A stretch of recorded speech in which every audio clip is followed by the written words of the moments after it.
So hey guys, welcome back to the channel. In today's tutorial I'll show you how to send stickers on Messenger. So let's get started. At first, make sure you have the Messenger app downloaded from Google Play Store or App Store, and also make sure that you have logged into your account. So let's open it. Now see, this is the inbox of your Messenger, and to send a sticker you should have to tap on person's profile or a chat. So I'm tapping on my first chat like this. Now you can see the various options on the lower side of your device. Now you should have to tap on emoji icon, which is available on the lower corner of right side. So tap on it.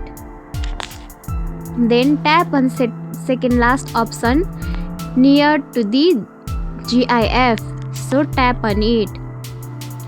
Then here you can find various stickers. Even you can search it and generate by AI. So I am sending this emoji.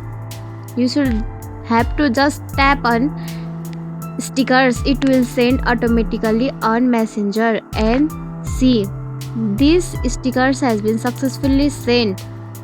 And that's it. If you found this tutorial helpful, don't forget to like, comment, share, subscribe, and also hit the bell icon for more easy tutorials. I'll see you in the next video. Till then, bye bye, take care, have a great day.